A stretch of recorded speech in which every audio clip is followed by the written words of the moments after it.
আপোনালোকে যদি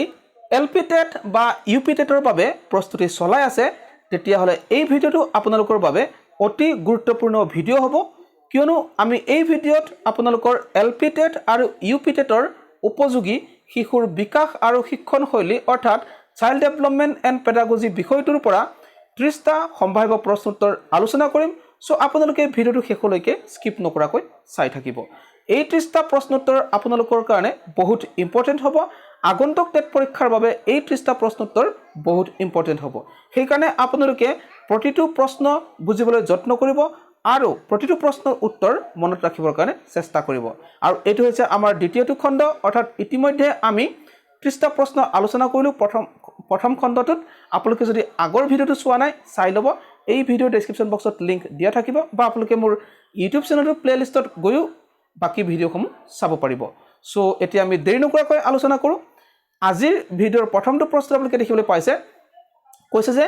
এজন শিক্ষকে তেওঁৰ জ্ঞান সাম্প্ৰতিক কৰি ৰাখিবলৈ হলে তেওঁ ঠিক আছে এজন শিক্ষকে তেওঁৰ জ্ঞান সাম্প্ৰতিক অৰ্থাৎ আপ টু ডেট কৰি ৰাখিবৰ কাৰণে তেওঁ কি কৰিব লাগিব এইটো প্ৰশ্ন আমাৰ আগৰটো খণ্ডৰ শেষৰটো প্ৰশ্ন আছিল এইটো আমি প্ৰথমতে ৰাখিছো যাতে লিংকটো এৰ খাই না যায় বুলি ঠিক আছে সো আপোনালোকে ইয়াৰ উত্তৰটো আপোনালোকে নিশ্চয়কৈ ধৰিব পাৰিছে ইয়াৰ উত্তৰটো হৈছে অপচন 4 অৰ্থাৎ ওপৰৰ কেউটা কাম কৰা উচিত মানে এজন শিক্ষকে তেওঁৰ সাম্প্ৰতিক জ্ঞান সাম্প্ৰতিক কৰি ৰাখিবলৈ অৰ্থাৎ জ্ঞানটো আপডেট কৰি ৰাখিবৰ কাৰণে কি কৰিব লাগিব শৈক্ষিক আলোচনা চক্ৰৰ সক্ৰিয়ভাৱে অংশ ল'ব লাগিব বা শেহতীয়া সাহিত্য সম্ভাৰ পঢ়িব লাগিব বা দৈনিক বাতৰি কাকত নিয়মীয়াকৈ পঢ়িব লাগিব তেতিয়া জ্ঞান সাম্প্ৰতিক হৈ থাকিব অৰ্থাৎ আপ টু ডেট হৈ থাকিব এতিয়া আমি নেক্সট প্ৰশ্নত যাওঁ নেক্সট প্ৰশ্ন আপোনালোকে দেখিবলৈ পাইছে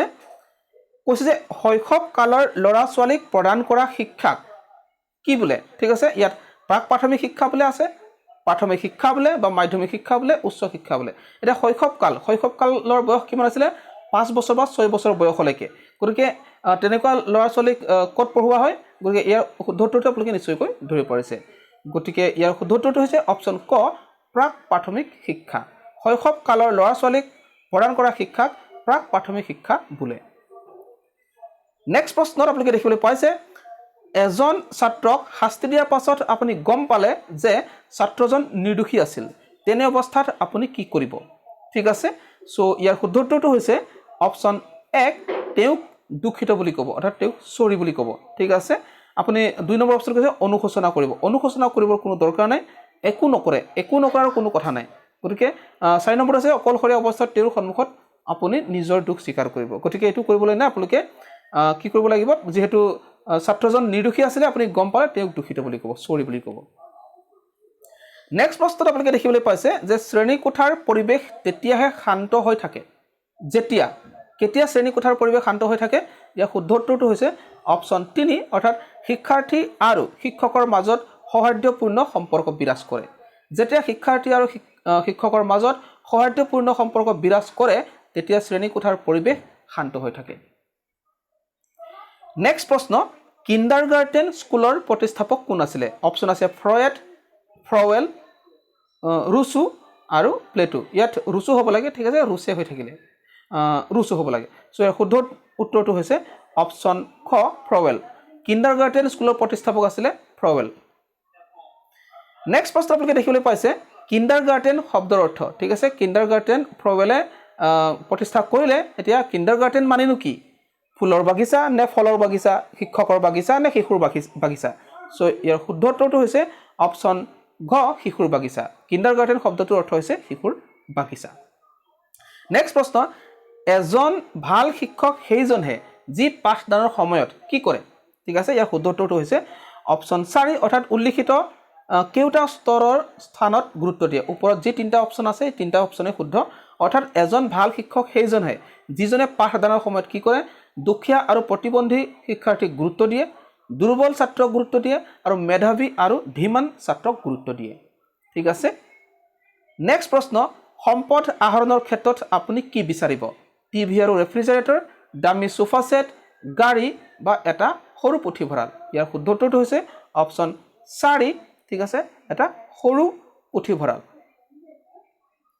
নেক্সট প্ৰশ্ন আপোনালোকে দেখিবলৈ পাইছে এজন সফল শিক্ষক নিশ্চয়কৈ হোৱা উচিত কি হোৱা উচিত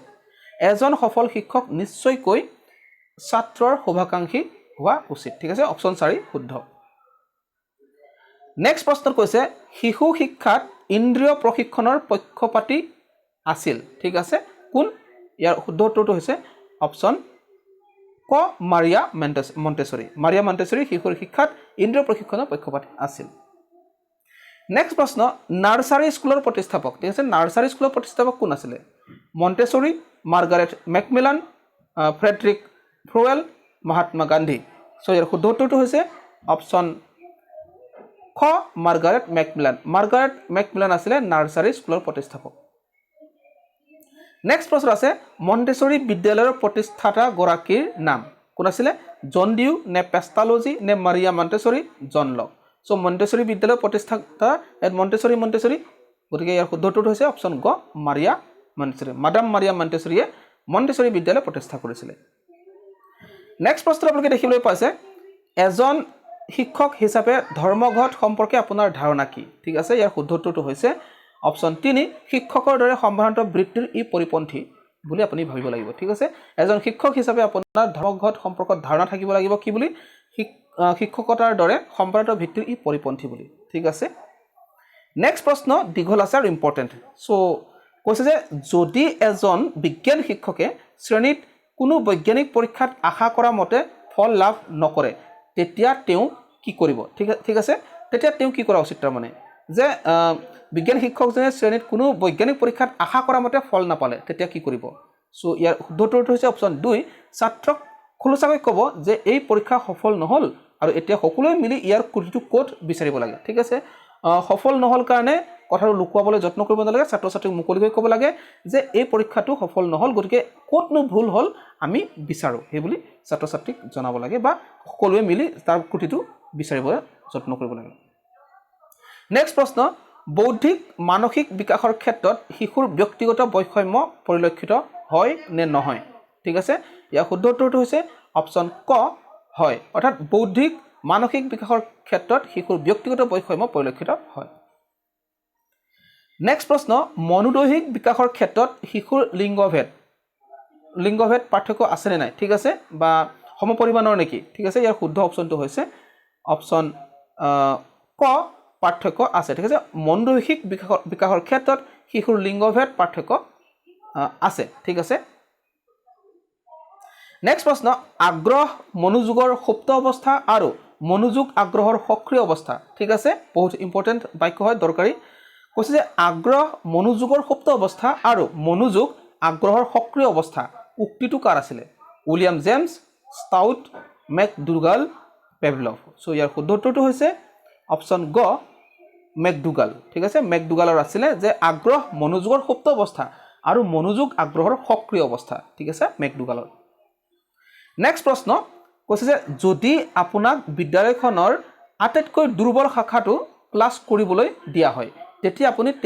কেনে অনুভৱ কৰিব ঠিক আছে যদি আপোনাক বিদ্যালয়খনৰ আটাইতকৈ দুৰ্বল শাখাটো ক্লাছ কৰিবলৈ দিয়া হয় তেতিয়া আপুনি কেনে অনুভৱ কৰিব ইয়াৰ শুদ্ধ উত্তৰটো হৈছে অপশ্যন 4 এনে এটা প্ৰত্যাহ্বান পাই আপুনি আনন্দিত হ'ব আৰু আনন্দে ইয়াক গ্ৰহণ কৰিব ঠিক আছে যদি আপোনাক বিদ্যালয়খন আটাইতকৈ দুৰ্বল শ্ৰেণীটো ক্লাছ কৰিবলৈ দিয়ে তেতিয়া আপুনি কেনে অনুভৱ কৰিব আপুনি বেয়া অনুভৱ কৰিব নালাগে ঠিক আছে মোক যে দুৰ্বল শাখাটো দিলে মই কি কৰিম কি নকৰিম বোলে ল'ৰা ছোৱালী কেনেকৈ পঢ়াম তেনেকৈ নহয় কেনেকুৱা হ'ব লাগিব আপুনি এনে এটা প্ৰত্যাহ্বান পাই আপুনি আনন্দ পাব লাগিব আৰু আপুনি গ্ৰহণ কৰিব লাগিব ঠিক আছে অপশ্যন 4 শুদ্ধ সো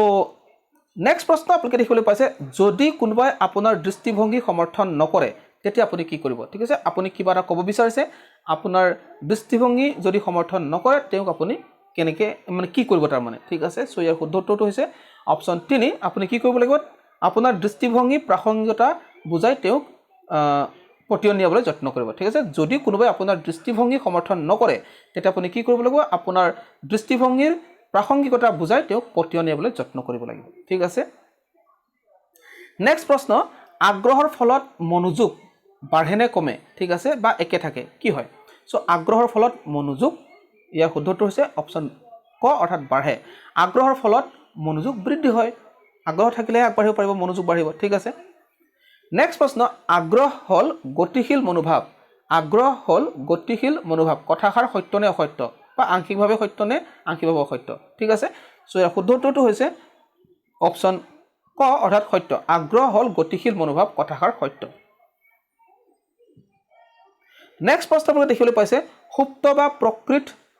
আগ্ৰহ হল ঠিক আছে সুপ্ত বা প্ৰকৃত আগ্ৰহ কি আৰ্জিত অস্থায়ী জন্মগত বংশগত ইয়াৰ শুদ্ধ উত্তৰটো হৈছে জন্মগত ঠিক আছে সুপ্ত বা প্ৰকৃত আগ্ৰহ হৈছে জন্মগত নেক্সট প্ৰশ্ন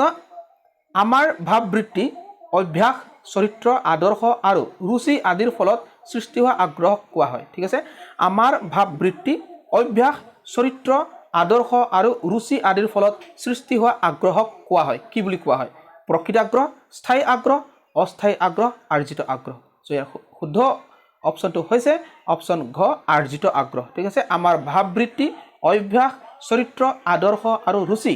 আদিৰ ফলত সৃষ্টি হোৱা আগ্ৰহক আৰ্জিত আগ্ৰহ বুলি কোৱা হয় নেক্সট প্ৰশ্ন দেখিবলৈ পাইছে আগ্ৰহক ভাগ কৰিব পাৰি ঠিক আছে কেইটা ভাগত আমি আগ্ৰহক ভাগ কৰিব পাৰি এইটো সুধিছে সো ইয়াৰ শুদ্ধ উত্তৰটো হৈছে অপচন ক দুটা ভাগত আগ্ৰহক আমি দুটা ভাগ কৰিব পাৰো নেক্সট প্ৰশ্ন ইংৰাজী ইন্টাৰেষ্ট শব্দটো আহিছিল ইংৰাজী ইন্টাৰেষ্ট শব্দটো কোৰ পৰা কি ভাষাৰ পৰা আহিছে গ্ৰীক ভাষা নে ইংৰাজী ভাষাৰ পৰা নে জাৰ্মান ভাষা নে লেটিন ভাষা সো ইয়াৰ শুদ্ধ উত্তৰটো হৈছে অপচন ঘ লেটিন ভাষাৰ পৰা ইংৰাজীৰ ইন্টাৰেষ্ট শব্দটো লেটিন ভাষাৰ পৰা আহিছে নেক্সট প্ৰশ্ন লৰা আৰু ছোৱালীৰ ক্ষেত্ৰত আগ্ৰহ লৰা আৰু ছোৱালীৰ ক্ষেত্ৰত আগ্ৰহ একেই নে একে নহয় নে সম্পূৰ্ণ বিপৰীত নে আংশিক বিপৰীত সো ইয়াৰ শুদ্ধ উত্তৰটো হৈছে অপচন খ একে নহয় ঠিক আছে লৰা আৰু ছোৱালীৰ আগ্ৰহ একে নহয় বেলেগ বেলেগ ঠিক আছে নেক্সট প্ৰশ্ন আলোচনা কৰাৰ আগতে আপোনালোকক এটি সৰু অনুৰোধ কৰোঁ আপোনালোকে যদি এতিয়ালৈকে মোৰ ইউটিউব চেনেল ছাবস্ক্ৰাইব কৰা নাই প্লিজ আপোনালোকে ছাবস্ক্ৰাইব কৰি থওক আৰু কাষত থকা বেল আইকনটো বাই সিলেক্ট অল কৰি থব এই মোৰ যেটো আৰ্টিছ ভইচ ইউটিউব চেনেল এই চেনেলটোৰ জৰিয়তে আপোনালোকে চৰকাৰী চাকৰিৰ বাবে প্ৰয়োজনীয় এমচিকিউ প্ৰশ্নটো আপোনালোকে পাই থাকিব এলপি টেটে হওক বা ইউপি টেটে হওক বা যিকোনো গভৰ্ণমেণ্ট চৰকাৰে হওক সো আপোনালোকে যদি ভিডিওটো ভাল পাইছে প্লিজ ভিডিও লাইক কৰি দিব আৰু শ্বেয়াৰ কৰি আপোনালোকৰ বন্ধুসকলৰ মাজত সো এতিয়া আহোঁ আকৌ ভিডিওটোৰ মাজলৈ কৈছে শিক্ষণ কাৰ্যৰ লগত আগ্ৰহৰ ভূমিকা কেনেকুৱা শিক্ষণ কাৰ্যৰ লগত আগ্ৰহৰ ভূমিকা অপচন গ গুৰুত্বপূৰ্ণ শিক্ষণ কাৰ্যৰ লগত আগ্ৰহৰ ভূমিকা গুৰুত্বপূৰ্ণ নেক্সট অভ্যাস হল একে পৰিস্থিতিত একে কামৰ পুনৰাবৃত্তি হয়নে অভ্যাস হল একে পৰিস্থিতিত একে কামৰ পুনৰাবৃত্তি উক্তিটো আগবঢ়াইছিল উক্তিটো বহুত ইম্পৰ্টেন্ট বহুত এটা দৰকাৰী উক্তি হয় ঠিক আছে সো ইয়াৰ শুদ্ধ উত্তৰটো কি হ'ব ৰছে হ'বনে জেমছে হ'বনে প্লেটোৱে হ'বনে নে ৰুচুৱে হ'ব সো ইয়াৰ শুদ্ধ উত্তৰটো হ'ব অপচন ঠিক আছে ইয়াৰ শুদ্ধ উত্তৰটো হৈছে অপচন ক ৰছে ঠিক আছে অভ্যাস হল এনে একে পৰিস্থিতিত একে কামৰ পুনৰাবৃত্তি উক্তিটো আগবঢ়াইছিল ৰছে ঠিক আছে নেক্সট প্ৰশ্ন অভ্যাস গঠন কৰিবলৈ আটাইতকৈ সহজ অভ্যাস গঠন কৰিবলৈ আটাইতকৈ সহজ শৈশৱ কালত নে বাল্যকালত নে কৈশোৰ কালত নে বয়স প্ৰাপ্তি কালত সো ইয়াৰ শুদ্ধ উত্তৰটো হৈছে অপচন ক শৈশৱ কালতে অভ্যাস গঠন কৰিবলৈ আটাইতকৈ সহজ ঠিক আছে নেক্সট প্ৰশ্ন আৰু আজিৰ ভিডিওৰ শেষৰটো প্ৰশ্ন আপোনালোকে দেখিবলৈ পাইছে অভ্যাসজনিত কামে ব্যক্তিক কি কৰে অভ্যাসজনিক পৰিণত কৰে নে ভাগৰুৱা কৰে নে আমনিদায়ক কৰে নে জটিল কৰে কি কৰে সো ইয়াৰ শুদ্ধ উত্তৰটো আপোনালোকে নিশ্চয়কৈ ধৰিব পাৰিছে অপচন ক পৰিণত কৰে ঠিক আছে অভ্যাসজনিত কামে ব্যক্তিক পৰিণত কৰে আপোনালোকে নেক্সট ভিডিওসমূহ পাই থাকিবৰ কাৰণে চেনেলটো সাবস্ক্ৰাইব কৰি ধন্যবাদ